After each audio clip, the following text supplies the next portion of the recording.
சிசு பருவம் என்பது 0 முதல் 1 வயது வரை. குறுநடை பருவம் என்பது 1 முதல் 3 வயது வரை. குமரப் பருவம் என்பது 10 முதல் 20 வயது வரை.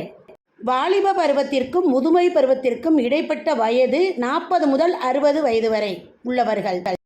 கடவுள் எனப்படுவது எவ்வகை பொதுமை கருத்து? புலப்படாத கருத்து. பொதுவாக பள்ளி செல்லும் வயதில் குழந்தைகள் குறைந்தபட்சமாக எத்தனை வார்த்தைகளை அறிந்திருப்பார்கள்? 10,000 வார்த்தைகள். சிறிய நீல நிற சதுரக்கட்டை, இதில் எத்தனை பொதுமை கருத்துகள் உள்ளன? சிறிய, நீளம், சதுரம் என்ற 3 வகையான பொதுமை கருத்துகள் உள்ளன. சரியான நேரத்தில் மருத்துவ உதவி கிடைக்காமல் தனது பெற்றோர் இறந்தபொழுது அனிதாவிற்கு வயது 7. அப்போது தான் படித்து முடித்து ஒரு மருத்துவராக வர வேண்டும் என்று உறுதிமொழி ஏற்றார். இது எவ்வகை லட்சியம்? வாழ்க்கை லட்சியம். குமார பருவம் ஒரு சிக்கலான அமைதியற்ற பருவம் என்று கூறியவர் ஸ்டான்லி ஹால். அவசர காலங்களை சமாளிக்க உதவும் ஹார்மோன் அட்ரினல்.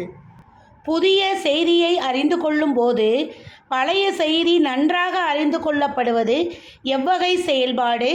கற்றல் மேம்பாடு.